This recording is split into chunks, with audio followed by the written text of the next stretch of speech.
आनंद Upadhyay sir, उनका सहयोग देने के लिए हमारे बीच कक्षा 4 और 6 से उपस्थित है त्रिवेदी सर, किशोर त्रिवेदी सर। आप दोनों महानुभावों का इस काव्यगान प्रतियोगिता में बहुत बहुत स्वागत है। कविता मनुष्य भाव की रक्षा होती है। सृष्टि के पदार्थ या व्यापार विशेष को कविता इस तरह व्यक्त करती है मानो पदार्थ या व्यापार हमारी नेत्रों के सामने, आंखों के सामने नाचने लगते हैं, वे मूर्तिमान दिखाई देने लगते हैं। यदि क्रोध का मनुष्य के अंतःकरण में न हो तो सोचिए कि मनुष्य कुछ भी नहीं कर सकता। कविता हमारे भावों को उच्छ्वासित करके हमारे जीवन को एक नया मोड़ देती है। कविता के द्वारा हम संसार के सुख दुख, आनंद, क्लेश को यथार्थ रूप में अनुभव कर सकते हैं। किसी लोभी कंजूस सेठ के पास जाइए जिसने लोभ के वशीभूत होकर क्रोध, दया, भक्ति, आत्मस्वाभिमान सब कुछ खो दिया हो, संसार के सुखों से उसने मुंह मोड़ लिया हो, या किसी महाक्रूर सरकारी कर्मचारी के पास जाइए जिसका हृदय पत्थर की तरह जड़ हो चुका हो, कठोर हो चुका हो, जिसे दूसरे के दुख, दर्द, क्लेश, अनुभव कुछ भी दिखाई नहीं देते हो। ऐसा करने से मन में यह प्रश्न जरूर होगा कि क्या इसकी भी कोई दवा है? ऐसे व्यक्तियों को सुधारने की कोई दवा है? तो कविता में वो गुण है कि वो आपके अंदर दया, प्रेम, करुणा जैसे भावों की अनुभूति आपको वो करा देगी। कविता कहती कि हो रही इस विश्व की संवेदनाओं की एक लहर हो, प्रकृति के श्रृंगार की लड़ियों में सजा हुआ एक नुपुर हूं, दे रही संदेश हर पल शीतलता, सरीखी सरिता हूं, मैं अनुभूतियों की तरंगों की एक नई नवेली कविता हूं। किसी का दर्द भी मिल जाए, किसी के दर्द को आप किसी ऐसी घटनाओं को आप देखिए और उस घटनाओं को, उस दृश्य को जब आप अनुभूत करते हो, उसकी अनुभूति जब आपको होती है, उसका अनुभव जब आप करते हो और आपके मन में जो दया, प्रेम, करुणा की जो भावना पैदा होती है, उन्हीं दया, प्रेम और उन्हीं करुणा की भावनाओं से कविता फूट पड़ती है। आपके अंदर उठने वाला दर्द ही आपको एक अच्छा कवि बना सकता है। जब आप किसी घटनाओं को, दृश्य को बहुत बारीकी से अनुभव करते हो और उसी से जो दर्द पैदा होता है, वहीं से कविता फूट पड़ती है। जिस प्रकार आत्मा की मुक्त अवस्था ज्ञान दशा कहलाती है, उसी प्रकार हृदय की यह मुक्त अवस्था रस दशा कहलाती है। हृदय की इसी मुक्ति की साधना के लिए मनुष्य की वाणी से जो शब्द विधान होता है, वही कविता बन जाती है। आज हमारे बीच इस कविता प्रतियोगिता में बहुत सारे ऐसे बाल कवि उपस्थित हैं। मैं उनके लिए बाल कवि शब्द प्रयोग करूंगा क्योंकि काफी उन्होंने मेहनत की है और कविता को आपके समक्ष प्रस्तुत करने के लिए जिनका मन मचल रहा है, ऐसे सारी बाल कवि हमारे बीच उपस्थित है। मैं उनको मंच पर आमंत्रित करना चाहता हूं। इस कवि सम्मेलन के जितने भी बाल कवि हैं, मैं उन्हें चाहता हूं कि वो मंच पर आए और अपनी कविता प्रस्तुत कर हमें प्रतिभूत करें। इस काव्य सम्मेलन की शुरुआत में करने जा रहा हूं पार्थी चौहान, कक्षा 10C से।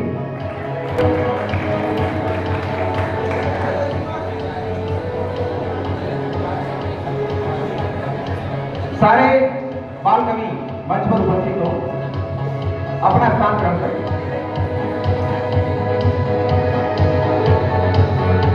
सभी प्रतियोगी कृपया मंच पर उपस्थित हो।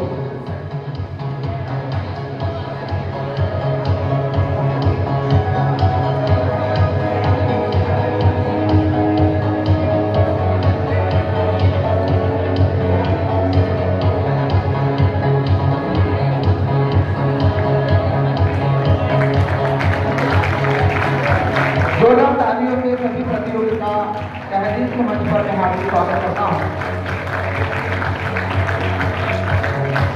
इन्हीं प्रतियोगी में पहले प्रतियोगी अपनी कविता लेकर आ रहे हैं, जब तक सूरज चांद चले तब तक। ये प्रश्न है कि जब तक सूरज चांद चले तब तक क्या? मैं इस बार कवि से अनुरोध करता हूं कि वो मंच पर आए और अपनी कविता को आगे बढ़ाए।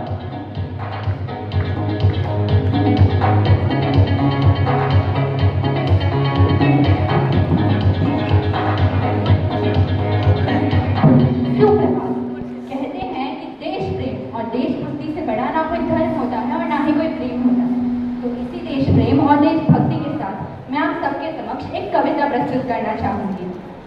हे ईश्वर मालिक है दाता, हे ईश्वर मालिक है दाता, हे जगत नियंता दीन बंधु, हे परमेश्वर प्रभु हे भगवान, हे प्रतिपालक हे दया सिंधु, सच्चिदानंद घट घटवासी, हे पुण्य राशि करुणावतार, हे विघ्न हरण मंगल मूर्ति, हे शक्ति रूप हे गुणागार, सभ्यता यशस्वी हो जाए, मानवता का फैले प्रकाश, सब दिव्य दृष्टि के पोषक हो, कल्प दृष्टि का सर्वनाश, इतिहास गढ़े जाए प्रतिपल पृष्ठों में अकलंकता रहे, सज्जनता का अनुशीलन हो, मानव को पथ का पता रहे, हर एक बालक का विदुषी हो, हर बालक नीति निधान रहे, फहराए तिरंगा अंबर तक, माँ का धानी परिधान रहे। मैं चाहूंगी धरती पर संस्कृतियों का सम्मान रहे, जब तक सूरज चंदा चमके तब तक ये हिंदुस्तान रहे, जब तक सूरज चंदा चमके तब तक ये हिंदुस्तान रहे। सुपुनिता होकर मनोवृत्ति उत्तुंग शिखर स्पर्श करे, उन श्रेष्ठ प्रस्फुटित हो इतने, संयम को क्रांति विमर्श करे, उत्फुल्ल रहे हर एक व्यक्ति पर परम सरलता बनी रहे, शब्दों की अपनी गरिमा हो अविराम तरलता बनी रहे। हे त्रिभुवन के पद्मनायक, हे त्रिभुवन के पद्मनायक, आपदा प्रबंधन के स्वामी, हम विनत भाव कर बद्ध खड़े, हे सर्वेश्वर अंतर्यामी, हे नाथ सनाथ करो सबको, छन छन हो जाए निर्विकार, विपल भी घोषित पंच मिटे, खोलो सबके हित मोक्ष द्वार, नित नव विफलय विकसित प्रसून, अति स्वर्णिम सुखद विहान रहे, ब्रह्मों का जिस पर झूम झूम अनुगूंजित मधुरम गान रहे। आरती भारत के उतरे, आरती भारत के उतरे, अर्पित तन मन धन प्राण रहे, जब तक सूरज चंदा चमके तब तक ये हिंदुस्तान रहे। सारंग धनुर्धारी भगवान श्री राम भुवन भय दूर करो, हे चक्रपाणि कर कृपा दृष्टि झलदंभ द्वेष को दूर करो, हे त्रयंबकेश्वर महादेव, हे नीलकंठ अवतारदानी, त्रैलोक्यनाथ रोको रोको, बढ़ रही नित्य प्रति मनमानी, अरिहंत तुरंत करो वट, रोको अनर्थ की छाया को, मन प्राण सन्न सहमे सकच, क्या हुआ मनुष्य की काया को, अनुरंत बढ़े सीमाओं तक, लेकिन विरक्ति का ध्यान रहे, मिट जाए तिमर अशिक्षा का, भाषित शिक्षा का ज्ञान रहे, हर मानव अर्पित हो राष्ट्र हेतु, पूजित युग युग अभिमान रहे, जब तक सूरज चंदा चमके तब तक ये हिंदुस्तान रहे, तब तक ये हिंदुस्तान रहे। धन्यवाद। जय हिंद।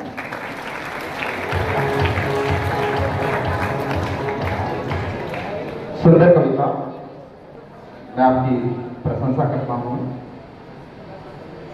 अगले बाल कवि हमारे बीच उपस्थित है, जो अपने धनुष से शब्दों का बाण चलाना चाहते हैं, तीर चलाना चाहते हैं, जिनके जोशीले अंदाज से हम सब लोग परिचित हैं। और ऐसा कहने के बाद शायद आप समझ गए होंगे कि हमारे बीच कौन उपस्थित है। महर्ष भट्ट को मैं आमंत्रित करता हूँ।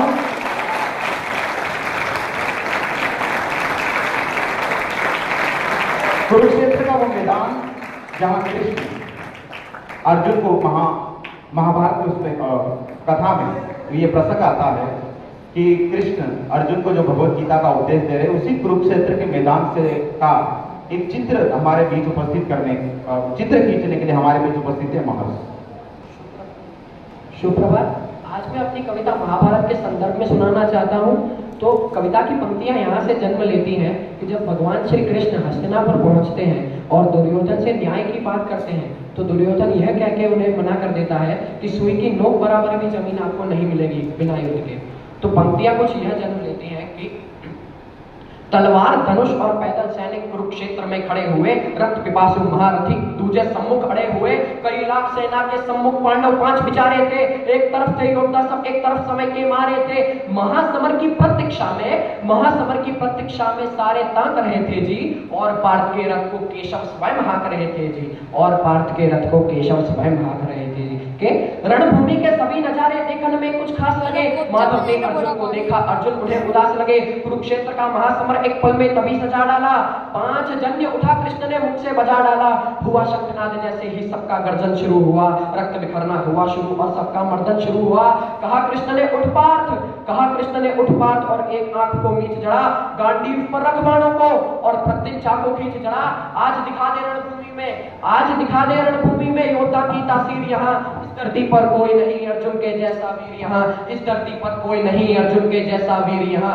बात सुनी माधव की तो अर्जुन का चेहरा उतर गया। बात सुनी माधव की तो अर्जुन का चेहरा उतर गया। एक धनुर्धारी की विद्या मानो चूहा उतर गया। बोले पार्थ सुनो कान्हा, बोले पार्थ सुनो कान्हा, जितने भी ये सम्मुख खड़े हुए हैं, हम तो इनसे सीख सीख कर सारे भाई बड़े हुए हैं। इधर खड़े बाबा भीष्म ने मुझको गोद खिलाया है, गुरु द्रोण ने धनुष बाण का सारा ज्ञान सिखाया है, सभी भाई पर प्यार लुटाया कुंती मां हमारी ने, कभी कोई नहीं छोड़ी थी प्रभु माता गांधारी ने। ये जितने गुरुजन खड़े हुए हैं सभी पूजने लायक हैं। माना दुर्योधन दुशासन थोड़े से नालायक हैं, पर मैं अपराध क्षमा करता हूँ, पर मैं अपराध क्षमा करता हूँ। बेशक हम ही छोटे हैं, ये जैसे भी हैं आखिर माधव सब ताऊ के बेटे हैं, ये जैसे भी हैं आखिर माधव सब ताऊ के बेटे हैं। छोटे से भूभाग के खातिर हिंसक नहीं बनूंगा मैं। अर्जुन जैसा धर्म से भटका हुआ योद्धा इंद्रप्रस्थ की बड़ी भूमि को छोटा सा भू का बाहर ठहरा देता है कि छोटे से भूभाग के खातिर हिंसक नहीं बनूंगा मैं, स्वर्ण ताक कर अपने कुल का विध्वंसक नहीं बनूंगा मैं। खून सने हाथों को होता राजभोग अधिकार नहीं, परिवार मार कर गद्दी मिले तो सिंहासन स्वीकार नहीं। रथ पर बैठ गया अर्जुन, मुंह माधव से मोड़ दिया, आंखों में आंसू भरकर गांडीव हाथ से छोड़ दिया, आंखों में आंसू भरकर गांडीव हाथ से छोड़ दिया। गांडीव हाथ से जब छूटा माधव भी कुछ अपलाए थे, गांडीव हाथ से जब छूटा माधव भी कुछ अपलाए थे। शिष्य पार्थ पर गर्व हुआ और मन ही मन हर्षाए थे। मन में सोच लिया अर्जुन की बुद्धि ना सटने दूंगा, समरभूमि में पार्थ को कमजोर नहीं पड़ने दूंगा। धर्म बचाने की खातिर एक नव अभियान शुरू हुआ। उसके बाद जगत गुरु का गीता ज्ञान शुरू हुआ, उसके बाद जगत गुरु का गीता ज्ञान शुरू हुआ। एक नजर में, एक नजर में, एक नजर में, एक नजर में रणभूमि के कणकण डोल गए माधव। टकटकी बांधकर देखा अर्जुन, एकदम बोल गए माधव, हे पार्थ मुझे पहले बतलाते, हे पार्थ मुझे पहले बतलाते, मैं संवाद नहीं करता, तुम सारे भाइयों की खातिर कोई विवाद नहीं करता। पांचाली के तन पर लिपटी साड़ी खींच रहे थे वो, दोषी वो भी उतने ही हैं, जबड़ा बीच रहे थे जो। गढ़ की इज्जत तड़प रही, कोई दो टूक नहीं बोले, पौत्र बहू को लगन देखकर गंगा पुत्र नहीं खोले। तुम कायर बनकर बैठे हो, ये बात बड़ी बेशर्मी है। संबंध उन्हीं से निभा रहे जो लोग यहाँ अधर्मी है। अरे हे पांडु के पुत्र, अरे हे पांडु के पुत्र, धर्म का कैसा कर्ज उतारा है। शोले होने थे आंखों में, शोले होने थे आंखों में, शोले होने थे आंखों में, पर बहती जलधारा है। गांडीव उठाने में पार्थ जितनी भी देर यहाँ होगी, इंद्रप्रस्थ के राजभवन में उतनी अंधेर वहां होगी। अधर्म धर्म की गहराई में खुद को नाप रहा अर्जुन, अधर्म धर्म की गहराई में खुद को नाप रहा अर्जुन। अश्रुधार फिर तेज हुई और थरथर कांप रहा अर्जुन। फिर अर्जुन भगवान श्री कृष्ण से पूछते हैं कि ये मान और सम्मान बताओ, जीवन के अपमान बताओ, जीवन मृत्यु क्या है माधव, रण में जीवन दान बताओ, और काम क्रोध की बात कही तो मुझको उत्तम काम बताओ। अरे खुद को ईश्वर कहते हो तो जल्दी अपना नाम बताओ, खुद को ईश्वर कहते हो तो जल्दी अपना नाम बताओ। इतना सुनते ही माधव का जीवन पूरा डोल गया। 3 लोक का स्वामी फिर बेहद गुस्से में बोल गया, कान खोलकर सुनो पार्थ, मैं ही त्रेता का राम हूँ। कान खोलकर सुनो पार्थ, मैं ही त्रेता का राम हूँ। कृष्ण मुझे सब कहते हैं, मैं द्वापर का घनश्याम हूँ। रूप कभी नारी का रख कर मैं ही केस बदलता हूँ। धर्म बचाने की खातिर मैं अनगिन वेश बदलता हूँ। विष्णु जी का दशम रूप मैं परशुराम मतवाला हूँ। नाग कालिया के फन में मैं मर्दन करने वाला हूँ। बाकासुर और महिषासुर को मैंने जिंदा गाड़ दिया। नरसिंह बनकर धर्म की खातिर हिरणा कश्यप फाड़ दिया। नरसिंह बनकर धर्म की खातिर हिरणा कश्यप फाड़ दिया। रथ नहीं कहीं भी चलता है, रथ नहीं कहीं भी चलता है, बस मैं ही आगे बढ़ता हूँ। गांडीव हाथ में तेरे है, पर रणभूमि में मैं लड़ता हूँ। ये तो सबको पता था कि धर्मराज के शीश के ऊपर राजमुकुट की छाया थी, धर्मराज के शीश के ऊपर राजमुकुट की छाया थी, पर ये तो सारी दुनिया जानती है, ये तो बस केशव की माया थी, ये तो बस केशव की माया थी। धन्यवाद।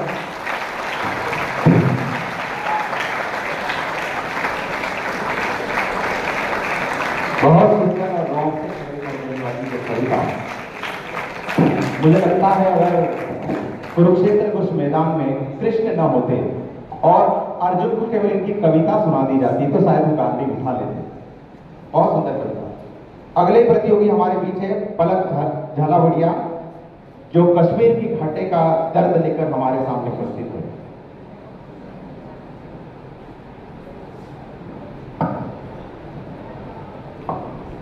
शुभ प्रभात। कश्मीर की परिस्थितियां व हालात तो हम सब जानते ही थे, हालांकि कुछ हद तक वहाँ की परिस्थितियां बदल चुकी है, पर घाटी जिस दर से गुजर रही है उसी को बयां करने में अपनी कविता लेकर प्रस्तुत हुई। हम दो आंसू नहीं गिरा पाते अनहोनी घटना पर, पल दो पल चर्चा होती है बहुत बड़ी दुर्घटना पर। राजमहल को शर्म नहीं है हाल होती ठाटी पर, भारत मुर्दाबाद लिखा है श्रीनगर की छाती पर, कि भारत मुर्दाबाद लिखा है श्रीनगर की छाती पर। मन करता है फूल चढ़ा दूं लोकतंत्र की अर्थी पर। भारत के बेटे निर्वासित हैं अपनी ही धरती पर, वे घाटी से खेल रहे हैं गैरों के बलबूते पर, जिनकी नाक टिकी रहती है पाकिस्तानी जूतों पर। कश्मीर को बंटवारे का धंधा बना रहे वो, जुगनों को बैसाखी देकर चंदा बना रहे वो, फिर भी खून सने हाथों को न्योता है दरबारों का। जैसे सूरज की किरणों पर कब्जा हो अंधियारों का। मैं घाटी के आंसू का संत्रास मिटाने निकली हूँ, मैं घायल घाटी के दिल की धड़कन गाने निकली हूँ। अब केवल आवश्यकता है हिम्मत की, खुददारी की। दिल्ली केवल 2 दिन की मोहलत दे दे तैयारी की। सेना को आदेश थमा दो, घाटी गैर नहीं होगी, जहां तिरंगा नहीं मिलेगा उनकी खैर नहीं होगी। मैं उनको चौराहे पर फांसी चढ़वाने निकली हूँ, मैं घायल घाटी के दिल की धड़कन गाने निकली हूँ। अमरनाथ को गाली दी है भीख मिले हथियारों ने, चांद सितारे टांग लिए हैं खून लिपि दीवारों ने, चांद सितारे टांग लिए हैं खून लिपि दीवारों। फिर भी नाकाम रही है कोशिश सभी उजालों की, क्योंकि यह कठपुतली है रावण पिंडी वालों की। अंतिम चुनौती दे दो सीमा पर पड़ोसी को, गीदड़ का यरदाना समझे सिंहों की खामोशी को। हमको अपने खट्टे मीठे बोल बदलना आता है, हमको आज भी दुनिया का भूगोल बदलना आता है।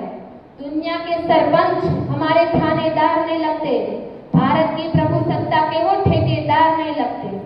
तीर अगर हम तनी कमानों वाले छोड़ेंगे, जैसे ढाका तोड़ दिया लाहौर कराची तोड़ेंगे। मैं भारत को दुनिया का सिरमौर बनाने निकली हूँ, मैं घायल घाटी के दिल की धड़कन गाने निकली हूँ। धन्यवाद। बहुत अच्छा। जो चली आ रही सदियों से हम वो अनमोल कहानी है, दुनिया में सबसे सच्चे सबसे अच्छे हिंदुस्तानी है। हम सीना ठोक के कहते हैं, आवाज लगाकर कहते हैं, हाथों में गीता रामायण कुरान उठाकर कहते हैं, दुनिया में सबसे सच्चे सबसे अच्छे हिंदुस्तानी है। अगले कवि आयुषी भावसार कृष्ण कर्ण संवाद लेकर दिनकर जी की रश्मि रति कविता हमारे सामने प्रस्तुत कर रही है। यहाँ उपस्थित आप सभी को मेरा शुभ प्रभात। मैं आयुषी आप सभी के समक्ष एक कविता लेकर प्रस्तुत हूँ। मेरी कविता का शीर्षक है कर्ण की मित्रता। इस कहानी में हम देखेंगे, इस कविता में हम देखेंगे कि जब भगवान श्री कृष्ण दुर्योधन से पांडवों की हक की बात करने आते हैं, तब वे उनका अपमान करते हैं और उनकी बातों को टाल देते हैं। तब श्री कृष्ण कर्ण से मिलने की ठान लेते हैं। तो आगे सुनिए। भगवान सभा को छोड़ चले, करके रंगर्जन घोड़ चले, सामने कर्ण सकुचाया सा, आ मिला चकित भरमाया सा। हरि बड़े प्रेम से कर ले चढ़े उसे अपने रथ पर, रथ चला परस्पर बात चली, शमदम की टेढ़ी घात चली। शीतल हो हरि ने कहा हार, अब शेष नहीं कोई उपाय, अब विवश हो हमें धनु धरना है, क्षत्रिय समूह को मरना है। मैंने कितना कुछ कहा नहीं, विषयम कहा तक सहा नहीं, पर दुर्योधन मत वाला है, कुछ नहीं समझने वाला है। चाहिए उसे बस रण केवल, सारी धरती का मरण केवल। हे वीर तुम ही बोलो काम, क्या वस्तु बड़ी थी 5 ग्राम, वह भी कौरव को भारी है, मत गई मूड की मारी है। दुर्योधन को बोधो कैसे, इस रण को अवरोधो कैसे, सोचो क्या दृश्य विकट होगा जब रण में काल प्रकट होगा। बाहर शोणित की तप्त धार, भीतर विधवाओं की पुकार, निर्शक विषम पिल्लाएंगे, बच्चे अनाथ चिल्लाएंगे। बात तुझे धन है दुर्योधन, तू एकमात्र उसका जीवन, तेरे बल की है आस उसे, तुझसे जैसा विश्वास उसे, तू संग ना उसका छोड़ेगा, वह क्यों न सिर मुंह मोड़ेगा। क्या अघटनीय घटना कराल तू प्रथा कक्षी का प्रथम लाल मनसूर तनादर रहता है कौरव के दिल में रहता है। शचाप उठाए 8 प्रहार पांडव से लड़ने हो तत्पर। माँ कसने पाया न कभी सामने सत्य आया न कभी। किस्मत के फेरे में पड़कर पा प्रेम बसा दुश्मन के घर। निज बंधु मानता है पर वो कहता है मित्र सहोदर को। कुंती का तू ही तने ज्येष्ठ बलबुद्धिशील में परम श्रेष्ठ। मस्तक पर मुकुट धरेंगे हम तेरा अभिषेक करेंगे हम। आरती समोद उतारेंगे सब मिलकर पांव पखारेंगे। पत्राण भीम पहनाएगा धर्मा चीप चमर डुलाएगा। पैरे पर पार प्रवर होगे सहदेव नकुल अनुचर होगे। भोजन उत्तरा बनाएगी पांचाली पान खिलाएगी। रण अनायास रुक जाएगा कर्णवाज स्वयं झुक जाएगा। संसार बड़े सुख में होगा कोई न कहीं दुख में होगा। सब गीत खुशी के गाएंगे तेरा सौभाग्य मनाएंगे। करु राज्य समन पर करता हूँ साम्राज्य समन पर करता हूँ। यश मुकुट मान सिंहासन ले बस एक भीख मुझको दे दे। कौरव को तज्रिन रोक सके भूखा हर बावी शोक सके। सुन कर गण अधीर हुआ शहीद तनिक गंभीर हुआ और बोला बड़ी अमाया है जो कुछ आपने बताया है। दिन मणि से सुनकर यही कथा मैं भोग चुका हूँ ग्लानि व्यथा। जब ध्यान जब का करता हूँ उन्मन यह सोचा करता हूँ कैसी होगी वह माँ कराल। निज तन से जो शिशु को निकाल धाराओं में डराती है अथवा जीवित दफनाती है। हे कृष्ण आप चुप ही रहिए इस पर न अधिक कुछ भी कहिए। सुनना ना चाहते तनिक श्रवण जिस माँ ने किया मेरा जनन। वह नारी नहीं कुल पाली थी सर्पिनी परम विकराली थी। रथ से राधे उधर आया हरि के मन में विस्मय छाया। बोले हे वीर शतबार धन्य तुझसाना मित्र कोई अनन्य। तुझसाना मित्र कोई अनन्य। तू करुपति का ही नहीं प्राण तू करुपति का ही नहीं प्राण। नर्ता का है भूषण महान नर्ता का है भूषण महान। धन्यवाद। सुंदर और काफी विस्तृत कविता थी आपकी। एक बार फिर मैं सभी प्रतियोगिताओं का एक बार फिर जो प्रतियोगिता के जो नियम है वो बता दूं, जो क्राइटेरिया है वो मैं बता दूं। उच्चारण 5 मार्क्स, विषय वस्तु 5 मार्क्स, आत्मविश्वास के 5 मार्क्स होंगे और प्रस्तुतिकरण जो आपका प्रेजेंटेशन होगा उसके 5 मार्क्स। कुल मिलाकर 20 अंकों की ये मूल्यांकन प्रतियोगिता है। इन बिंदुओं का आप ध्यान रखें जब आप कविता प्रस्तुत कर रहे हैं। अगले प्रतियोगी को मैं सर जरा ये ध्यान रखिए कि नंबर जो है उस ये प्रतियोगी अंशिका मिश्रा इनको मैं पहले ले रहा हूँ। ये लीडरशिप कैंप से हमारे बीच उपस्थित हुए हैं और अपनी कविता कहने के लिए बहुत उत्सुक है। तो मैं अंशिका मिश्रा जी को आमंत्रित करता हूँ जो कलयुग की कल्पना हमारे समक्ष प्रस्तुत करेंगे। कलयुग का तो नाम सुन के लगता है कि अब मानव जाति का क्या होगा, विकास या सर्वनाश। तो इस कविता में कलयुग और भगवान के बीच संवाद हो रहा है। जहाँ कलयुग अपनी बड़ी बड़ी बातों से भगवान को डरा रहा है, लेकिन भगवान तो ठहरे महामौन। वो बड़ी गंभीरता से कलयुग की बातों को सुनते हैं और कहते हैं। तो ध्यान से सुनिएगा दोस्तों। वो कहते हैं कि तुम बहुत बोले मैं चुपचाप सुनता रहा। तुम बहुत बोले मैं चुपचाप सुनता रहा। मेरे हृदय की वेदना को मैं मन ही मन ढूंढता रहा। है बहुत सा क्रोध तेरे मन में सबके वास्ते। चाहता है तू बंद करना सबके रास्ते। मुझको चुनौती देके तू भगवान होना चाहता है। अरे अज्ञान का पुतला है तू ज्ञान होना चाहता है। तू समय मात्र का प्रतिवाद और विवाद है। तू उसी का भ्रम उसका नाद होना चाहता है। तू विकट भीषण हला हल है समय की चाल का। तू स्वयं को विश्व का गोपाल होना चाहता है। तू स्वयं को कंस रावण से उत्तम मानता है। तू स्वयं को कंस रावण से उत्तम मानता है। तू स्वयं को विकट विशाल योद्धा जानता है। तू कुछ नहीं कली, अरे तू कुछ नहीं कली, इस सत्य को तू जान ले। है कुछ नहीं बस में तेरे, मेरी बात तू मान ले। तू तो कल की ग्लानि है या आने वाली चिंता। मैं आने वाले पर का सवेरा हूँ, ये जग मुझे में खिलता। तू कल की बात करता है, मैं कल की बन के आता हूँ। तेरी कल की बातों को मैं कल की आग मिटाता हूँ। तू कली कपट का ताला है, मैं कल की उसकी ताली हूँ। तू शंका की वहाँ बंद है, मैं समाधान उसकी लाली हूँ। कल क्या है? कल तो एक ग्लानि है, कल तो एक चिंता है। कल है जो पास नहीं, मतलब कल किसी को मिलता है। कल तो एक खुमारी है, कल तो मानव की बेकारी है। भला कलयुग तो एक कल्पना है, कलयुग में जीवन का सत्य नहीं। और भगवान बड़ी गंभीरता से कलयुग को समझा रहे हैं। कि कली अभी तू कच्चा है, तू वीर नहीं बस बच्चा है। जब तुझको बदलाता हूँ मैं विश्व रूप दिखलाता हूँ। जब धर्म जागता है मुझ में, जब धर्म जागता है मुझ में, मैं धर्म को कहलाता हूँ। जब राम प्रकट हो जाते हैं तब त्रेता युग कहलाता हूँ। जब काम क्रोध मद लोभ बढ़े तब कल की काल बन जाता हूँ। महादेव का डमरू मैं हूँ, श्री राम का बाण मैं हूँ। मैं धर्मवान, मैं कर्मवान, मैं ज्ञानवान, मैं मोक्षवान। संत भी मैं हूँ, अंत भी मैं हूँ, आदि और अनंत भी मैं हूँ। तू कल की बात करता है, मैं कल की बन के आता हूँ। जय श्री राम।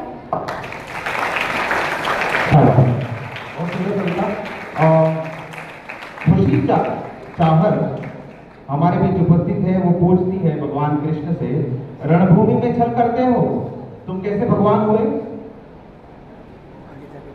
शुभ प्रभात। मैं आज जो कविता आप सभी के समक्ष लेके प्रस्तुत हुई हूँ, यह कविता उस महाभारत के महान योद्धा पर आधारित है जिसका जीवन बड़ा निराशाजनक रहा, जिसे जीवन में काफी श्राप मिले, जिसे आज हम कर्ण के नाम से जानते हैं। कर्ण अगर प्रेम की बातें लिखना चाहता है तो वो क्यों नहीं लिख पाता? वह अपने गुरु माता पिता श्री कृष्ण को प्रेम की बातें क्यों नहीं लिख पाता है? क्यों? सुनिए। सारा जीवन शापित शापित, हर रिश्ता बेनाम कहो, मुझको ही छलने के खातिर मुरली वाले श्याम कहो। तो किसे लिखूं मैं प्रेम की बातें, किसे लिखूं मैं प्रेम की बातें, कैसे कैसे इंसान हुए, अरे रणभूमि में छल करते हो, तुम कैसे भगवान हुए। हम सबके जीवन में हमारी दो माँ होती है, एक जननी माँ जो हमें जन्म देती है और एक धरती माँ। कर्ण ने जीवन में पहला पत्र अपनी माँ को लिखा और लिखना चाहता है पर वो क्यों नहीं लिख पाता है? सुनिए कि मन कहता है, मन करता है, कुछ तो माँ के नाम लिखूं, एक मेरी जननी को लिख दूं, एक धरती के नाम लिखूं। तो प्रश्न बड़ा है, मौन खड़ा है, धरती संताप नहीं देती और धरती मेरी माँ होती तो मुझको श्राप नहीं देती। तो जननी माँ को वचन दिया है, जननी माँ को वचन दिया है कि पांडव का काल नहीं हूँ मैं, अरे जो बेटा गंगा में छोड़े उस कुंती का लाल नहीं हूँ मैं। तो क्या लिखना इन्हें प्रेम की बातें, क्या लिखना इन्हें प्रेम की बातें जो मेरी ना पहचान हुए, अरे रणभूमि में छल करते हो, तुम कैसे भगवान हुए। कर्ण जीवन में दूसरा पत्र अपने पिता को लिखता है पर वो क्यों नहीं लिख पाता है? क्यों? सुनिए कि सारे जग का तम हरते, बेटे का तम ना हर पाए, कि सारे जग का तम हरते, बेटे का तम ना हर पाए, इंद्र में विषम से कपट किए बस तुम ही सम ना कर पाए।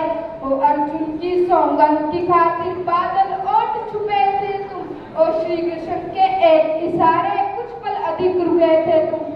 तो पार्थ पराजित हुआ जो मुझसे तुमको रास नहीं आया, देख के मेरा रण कौशल कोई पास नहीं आया।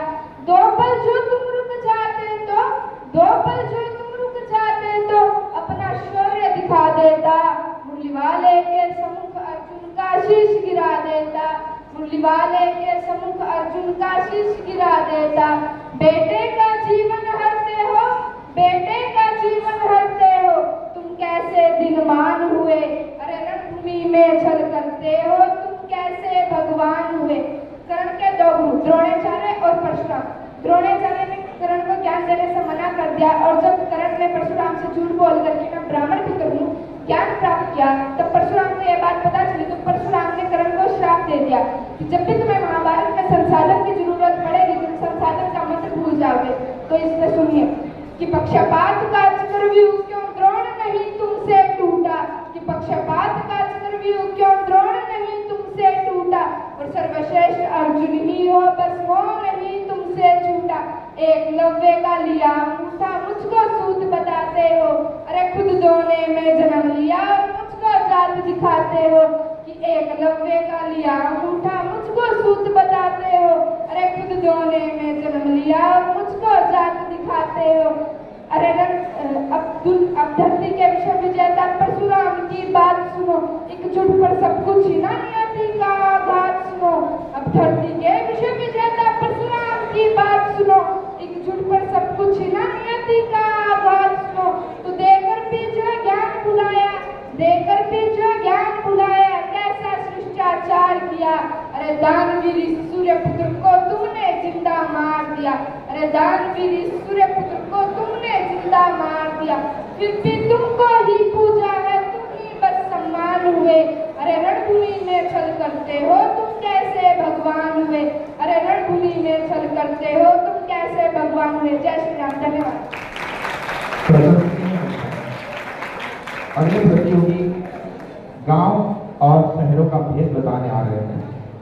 ए शहर तो मेरे गांव को अनपढ़ कहता है, ए शहर तो मेरे गांव को अनपढ़ कहता है, तेरे चमकते हुए बाजार मेरे गांव ने तो सजाए। अगली कविता विवाह साहब।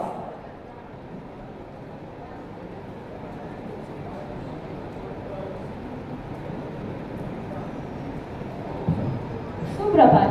मैं आपके सामने गांव और शहर में अंतर बताते हुए एक कविता प्रस्तुत करना चाहूंगी। तेरी बुराइयों को, हाँ तेरी बुराइयों को हर अखबार कहता है और तू मेरे गांव को गंवार कहता है। ए शहर मुझे तेरी औकात पता है, ए शहर मुझे तेरी औकात पता है, तू वही है जो चुल्लू पर पानी को भी वाटर पार्क कहता है। थक गया है हर शख्स काम करते करते, थक गया है हर शख्स काम करते करते, और तू इसे अमेरिका का घर कहता है। गांव चलो वक्त ही वक्त है सबके पास, गांव चलो वक्त ही वक्त है सबके पास, तेरी सारी फुर्सत तेरा इतवार कहता है। मौन होकर फोन पर रिश्ते निभाए जा रहे हैं, मौन होकर फोन पर रिश्ते निभाए जा रहे हैं, तू इस मशीनी दौर को परिवार कहता है। जिनकी सेवा में बिता देते थे जीवन सारा, तू आज उन्हीं माँ बाप को भार कहता है। वो मिलने आते थे तो कलेजा साथ लाते थे, वो मिलने आते थे तो कलेजा साथ लाते थे, तू दस्तूर निभाने को रिश्तेदार कहता है। और शहर तू मेरे गांव को गवार कहता है। अपने पराए बैठ जाते थे सब बैलगाड़ी में, अपने पराए सब बैठ जाते थे बैलगाड़ी में, पूरा परिवार भी ना बैठ पाए उसे तू कार कहता है। अब तो बच्चे भी बड़ों का अदब भूल बैठे हैं, अब तो बच्चे भी बड़ों का अदब भूल बैठे हैं, और तू इस नए दौर को संस्कार कहता है, और तू इस नए दौर को संस्कार कहता है, और शहर तू मेरे गांव को गवार कहता है। धन्यवाद। बहुत सुंदर लगता है। और जब हम गांव में रहते थे तो अंधेरे में रहते थे, जब हम गांव में रहते थे तो अंधेरे में रहते थे, और जब से हम शहरों में रहने लगे हैं तब से हम दूसरों को अंधेरे में रखने लगे। ये फर्क है गांव और शहर में। अगले प्रतियोगी है जो कहती है मर जाऊंगी सम्रांगण में। विनीता तेरी।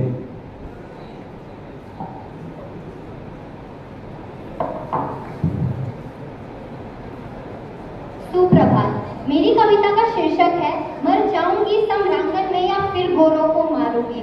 निर्जला शुष्क सी धरती पर मानवता जब कुंभलाती है, जब घटाटोप अंधियारों में स्वातंत्र घड़ी अकुलाती है, जब नागफनी को पारिजात के सदृश बताया जाता है, जब मानव को दानव होने का बोध कराया जाता है, जब सिंहनाद की जगह श्रृंगालों की आवाजें आती है, जब कौओं के आदेशों से कोयलें बाध्य हो गाती है, जब अनाचार की परछाई सुविचार घटाने लगती है, जब कायरता बनकर मिसाल मन को तड़पाने लगती है, तब धर्म युद्ध के लिए हमेशा शस्त्र उठाना पड़ता है। देवी हो अथवा देव रूप धरती पर आना पड़ता है। हर कोना भरा वीरता से इस भारत की अंगनाई का बलिदान रहेगा सदा अमर मर्दानी लक्ष्मीबाई का। गोरों की सत्ता के आगे थे जब वीरों के झुके भाल, झांसी पर संकट छाया तो जल उठी शौर्य की महाज्वाल। अबला कहते थे लोग जिसे पहली बार सबल देखी, भारत क्या पूरी दुनिया ने नारी की शक्ति प्रबल देखी। लेकर कृपान संकल्प किया निज धरा नहीं बटने दूंगी। मेरा सिर चाहे कट जाए अस्तित्व नहीं कटने दूंगी। पति परम धाम को चले गए मैं हिम्मत कैसे हारूंगी। मर जाऊंगी फिर गोरों को मारूंगी। त्यागे श्रृंगार अवस्था के, त्यागे श्रृंगार अवस्था के, रण के आभूषण धार लिए। जिन हाथों में कंगन खन के, उन हाथों में हथियार लिए। शिशु पृष्ठ भाग पर बांध लिया, शिशु पृष्ठ भाग पर बांध लिया। बलि गाय साधी दांतों में, फिर कोटक पर होकर सवार कह लिए खड़ग निज हाथों में। जब तक मही शेष शीश पर है, जब तक मही शेष शीश पर है उदाहरण तरुणाई का। बलिदान रहेगा सदा अमर मर्दानी लक्ष्मीबाई का। गोरों की सेना पर रानी दावानल बनकर छाई थी। रणचंडी ने खप्पर भरकर तब अपनी प्यास बुझाई थी। उड़ चला पवन के वेग, पवन बादल बादल बन बरस गया। चपला समतल वारे चमक उठी, दुश्मन पानी को तरस गया।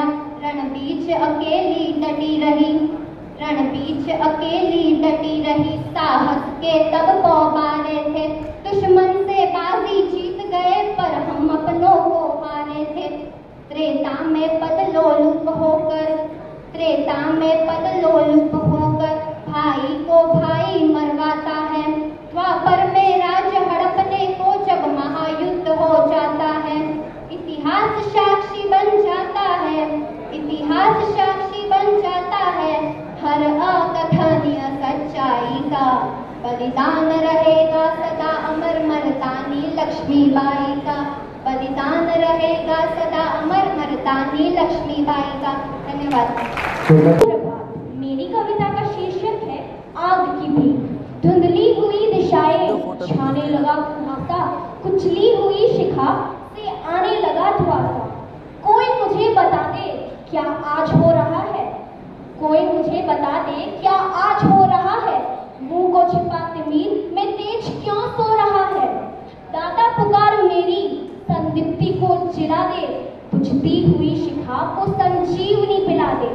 प्यारे स्वदेश के हित अंगार मांगती हूँ, प्यारे स्वदेश के हित अंगार मांगती हूँ। चढ़ती जवानियों का श्रृंगार मांगती हूँ। बेचैन है हवाएं सब और बेकली है, कोई नहीं बताता किश्ती किधर चली है। मजदार है भंवर है या पास है किनारा, यह नाश आ रहा है या सौभाग्य का सितारा। आकाश पर अनल से लिख दे अदृष्ट मेरा भगवान, इस तरी को भरमा ना दे अंधेरा। संवेदनी किरण का संधान मांगती हूँ, संवेदनी किरण का संधान मांगती हूँ। ध्रुव की कठिन घड़ी में पहचान मांगती हूँ। आगे पहाड़ कोपा धारा रुकी हुई है, आगे पहाड़ कोपा धारा रुकी हुई है। बलपुच केसरी की ग्रीवा झुकी हुई है। अग्निस्फुलिंग रज का बुझ देर हो रहा है रो रही जवानी अंधेर हो रहा है। निर्वाक है हिमालय गंगा डरी हुई है, निस्तब्धता निशा की दिन में भरी हुई है। पंचाग्निनाद भीषण विकराल मांगती हूँ, जड़ता विनाश को फिर भूचाल मांगती हूँ। मन की बंधी उमंगे और सहाय जल रही है, अरमान आरज़ू की लाशें निकल रही है, अरमान आरज़ू की लाशें निकल रही है। भीगी खुशी पलों में रातें गुजारते हैं, जब सोती वसुंधरा तुझको पुकारते हैं। इनके लिए कहीं से निर्मित तेज ला दे, इनके लिए कहीं से निर्मित तेज ला दे। पिघले हुए अनल का इनको अमृत पिला दे। उन्माद बेकली का उत्थान मांगती हूँ, उन्माद बेकली का उत्थान मांगती हूँ। विस्फोट मांगती हूँ, तूफान मांगती हूँ। आंसू भरे त्रिगो में चिंगारियां सजा दे, आंसू भरे त्रिगो में चिंगारियां सजा दे। मेरे शमशान में आज जरा श्रृंगी बजा दे, मेरे शमशान में आज जरा श्रृंगी बजा दे। फिर एक तीर सीनों के आर पार कर दे, फिर एक तीर सीनों के आर पार कर दे। हिमशित प्राण में फिर अंगार स्वच्छ कर दे। आमर्श को जगाने वाली शिखा नहीं दे, आमर्श को जगाने वाली शिखा नहीं दे। अनुभूतियां हृदय में दाता अनलमयी दे। विष का सदा लहू में संचार मांगती हूँ, विष का सदा लहू में संचार मांगती हूँ। बेचैन जिंदगी का मैं प्यार मांगती हूँ। ठहरी हुई तरी को ठोकर लगा चला दे, ठहरी हुई तरी को ठोकर लगा चला दे। जो गाड़ी उस पर जरा दिया जला दे। गति में प्रवंचनों का आवेग फिर सबल दे, इस जांच की घड़ी में निष्ठा कड़ी अचल दे। हम दे चुके लहू है तू देवता विभा दे, हम दे चुके लहू है तू देवता विभा दे, अपने अनल विषिक से आकाश जगमगा दे। प्यारे स्वदेश के हित वरदान मांगती हूँ, प्यारे स्वदेश के हित वरदान मांगती हूँ। तेरी दया विपद मैं भगवान मांगती हूँ, तेरी दया विपद मैं भगवान मांगती हूँ। धन्यवाद।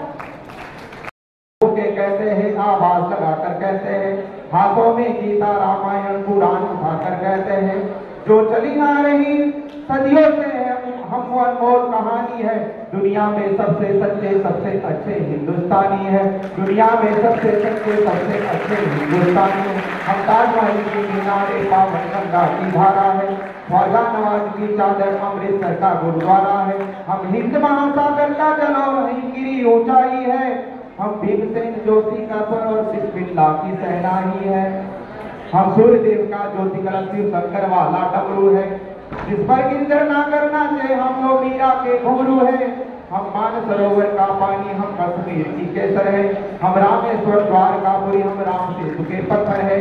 हम शंकर के सिपाही है, सागर मंथन के अमृत है। हम कल्पवृक्ष हम नागमणि हम कामधेनु ऐरावत है, जिसके श्री कृष्ण नहाते हैं हम वो यमुना का पानी है। भारत में सबसे सच्चे हिंदुस्तानी है, दुनिया में सबसे अच्छे हिंदुस्तानी है। धन्यवाद।